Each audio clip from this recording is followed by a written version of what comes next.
Today's social media segment is brought to you by South Louisiana Bank. It's better when we bank together.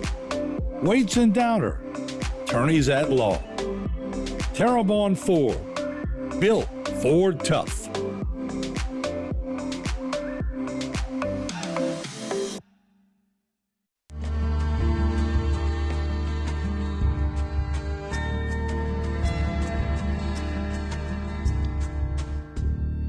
All right, and welcome back. I'm Martin Falls. Debbie Cox de Nova is in the house, and it's time for Good Vibes. How have you been? Great. How have you been? How are the rapids? Amazing. Yeah. Yes. You went on a 1, right? What's that? No. You did category 1? No, 4. You did 4? 4 was the highest. Pretty good. Yeah. I mean, it was amazing. I knew you weren't going to do 1. I knew you were going to do a 4 or 5. You had to have that adventure. I do. I have to challenge my fears. That's what I do. All right, cool deal. So fighting for connection is today's topic. Speaking of, Can I ask you, what does that mean? Yeah, of course. So we have talked a lot about arguments between couples. This is more information on that topic. And this is a topic for some reason that's been coming up a lot lately from my clients, from people that just in passing conversation. It's such an important topic when it comes to the quality of the relationships that you have, because we have talked about this before. It's not about whether or not you prevent yourself from fighting in relationships. In fact, research from the Gottman Institute says that fighting can actually be good for couples. It can actually increase connection. It can actually improve the sex life. So, and it's something that almost all couples do. Is arguments, because people are different. They have different contexts. So last time we talked about reflective listening. To some degree, that conversation will come up again here. But what we're specifically talking about is how we fight, not if we fight, but how we fight. And fighting, like the Gottman Institute did some very, very thorough studies on 3,000 couples over 20 years' time. What they did was that they recorded them having a conflict conversation and then talking about their day. And then they actually evaluated, and they hooked them up, by the way, to monitors that that measured heart rate and respiration and stress hormones. And afterward, they asked them how the conversation went.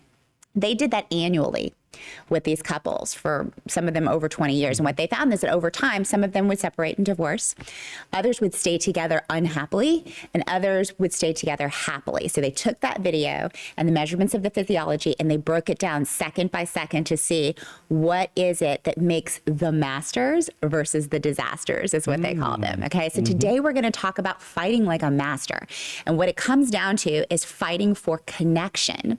And what we'll talk about eventually is fighting for understanding the other person. We talked about before how getting behind the lens of your partner, and we're not even just talking about romantic relationships, because in any conflict that you have with a human being where it feels like a gridlock, where there's a win-lose conversation going on, you can apply these techniques and you can actually have a lot of success in your relationship with anybody. Okay, so don't just think romantically, but of course, with romantic relationships, it's really, really important. Yeah, but those can't you make them fun? Yes. Yeah. Yes. And in it's fact, fun to make up. Yeah, you know, and that's the thing, is that was found a lot in the masters conversation is that there was an element of softened, kind, fun kind of interactions.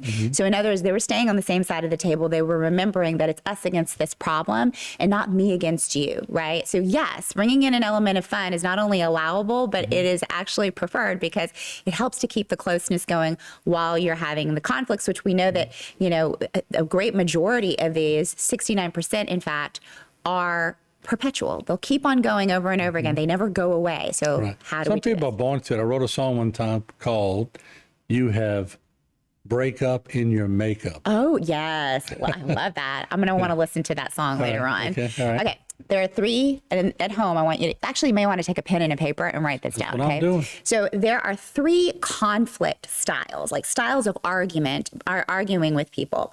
So which one do you fall into? I want you to think about this at home. You think of it as well. The first one is the conflict avoider. So the conflict avoider is more prone to agreeing to disagree. They'd rather wash the dishes than to have a conflict conversation or have any sort of confrontation, okay? But they will say whatever. Maybe. Conflict avoider, okay? So conflict validator, and this is someone they express their issue very calmly, and then they move immediately into a resolution conversation. So what the Gottmans were saying is, think about your most patient kindergarten teacher, okay? That's the approach of the conflict validator. And the third one is the conflict volatile. Now, the conflict volatile, they express their feelings very intensely, very passionately, and then they leap into trying to prove that the other person is wrong and that they are right. So you can think about this as a very passionate basketball coach on the sidelines, really intensely trying to express himself or herself, okay? So those are the three. Now, find for yourself where you land. And honestly, right? Conflict avoider, conflict validator, or conflict volatile. And know this, that throughout their research, when they were looking, people fell into different styles and it didn't have to be compatible. What was the difference maker between the masters and the disasters was that Lasada ratio that we talked about. So the number of positive responses to negative ones. And if it was at least 5-to-1, those couples were actually successful couples. So some positive responses could be things like head nods, right? Expressions of connection, humor, like we were talking about, playfulness, kindness, words like, okay, fair enough, right? Those were signs and signals that this was a positive communication that continued on. And those were the couples that actually tended to do more successfully.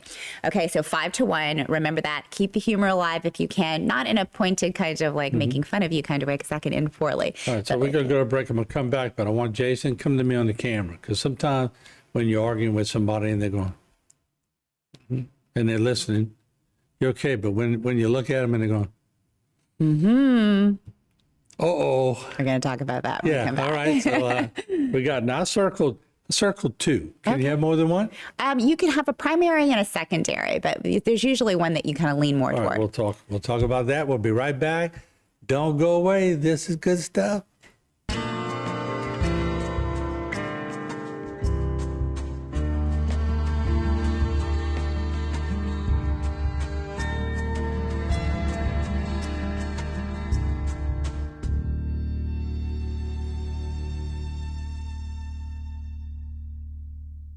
Rouse's Markets is voted best grocery store in New Orleans, best grocery store in Baton Rouge, Mississippi, Gulf Coast, Thibodeau, Houma, Hammond, Lake Charles, Mobile, year after year. Thank you for choosing us best grocery store on the Gulf Coast. Number 1. Thank you. Thank you. The number 1 grocery store In Mississippi, Alabama, Louisiana. 1 million customers a week can't be wrong. Welcome to Rouse's.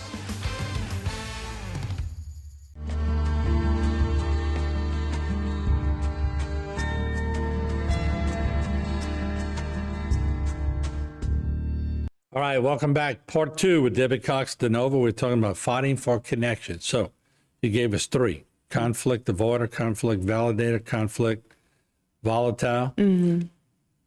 It depends on who triggered you before you get in the argument with the person before. I got to be honest. If somebody really gets you on edge and the next person comes up, could be trouble, right? Yeah. Okay. Right. There's usually a style that you lean into, and this goes back to other conversations we've had about attachment styles.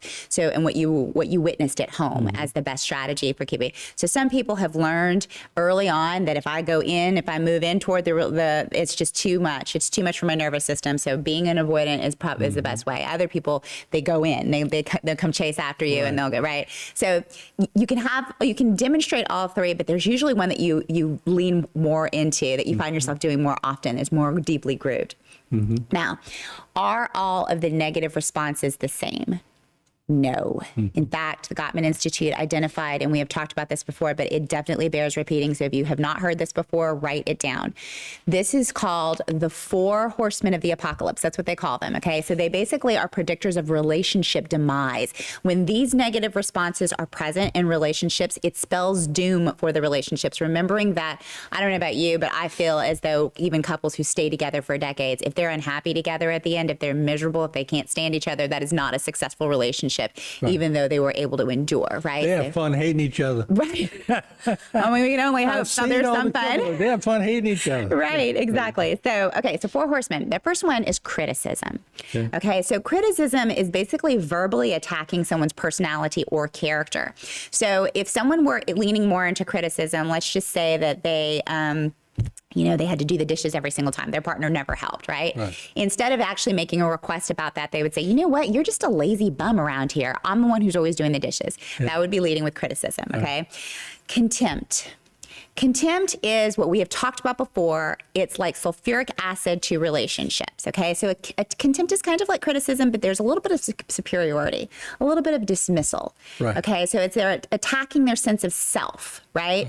So you have an intent to insult or even abuse, okay, with contempt. So what you were kind of demonstrating before the commercial break was examples. Yeah, exactly.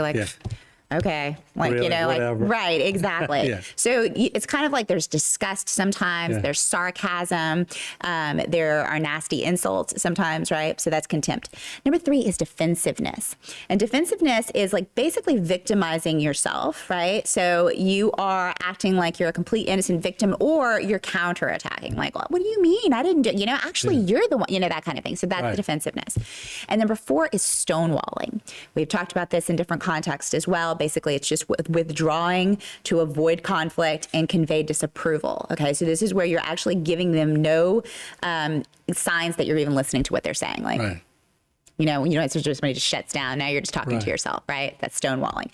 Now, there's a 5th one that's closely related to stonewalling. What they found is that when they hooked them up to these monitors, that there was something that could happen where someone would look completely calm on the surface, but when they were monitoring them, their heart rate was raising above 100 beats per minute, and they call it flooding. So flooding is where you're going into fight, flight, or freeze mode within. And what's the problem with that is that you're under amygdala hijack, and so it makes it very difficult for you to have creative resolution with each other. It makes it hard for you to listen, and it makes it hard for you to actually have a conscious conversation. And even though you may be calm on the surface, people can perceive when there is something going on. If you find yourself flooding in relationships, the very best thing to do is to actually call a break in the conversation. But what's really important is that when you call the break, that you let them know exactly when you're going to come back to the conversation. This is important for anxiously attached people, because it might feel like abandonment, right? And then it sends them into a different level. So you call a break, you say you need a break, and when you take your break, do not think about the argument. Self-soothe somehow so that you can actually bring yourself back to a place that when you reapproach the conversation, you're back with your prefrontal cortex online and you can actually resolve with the partner, okay? So the other thing is to remember how you start up the conversation is very important. People do, the disasters did harsh startup, and there was a softened startup with the masters, okay? So that means when harsh one is usually almost always includes criticism and contempt in it, right? The dishes are dirty, and it's like, you're such a slob, right? Or you never help me, that kind of thing, right?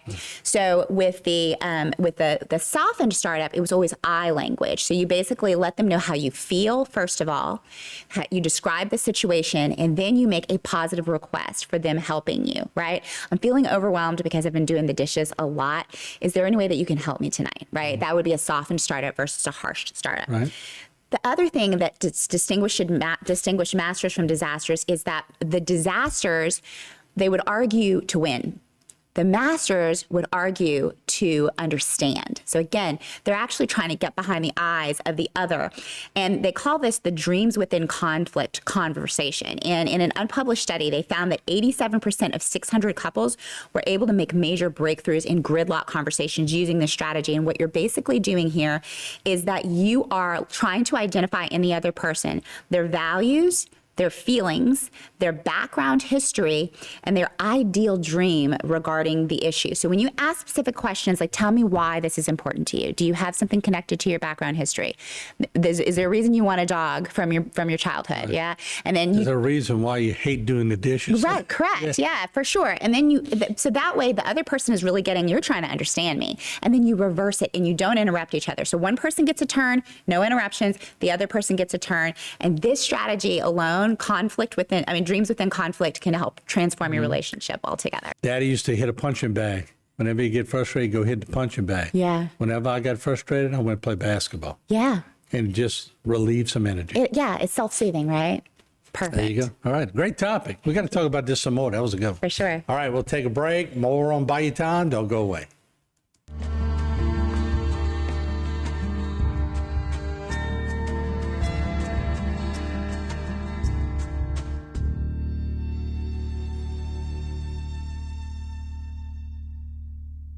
Today's social media segment is brought to you by Terrebonne General Health System. Your health is our legacy. Rouse's, you're either local or you're not. Buick, the craft of modern luxury. St. Martin and Bork, know your rights.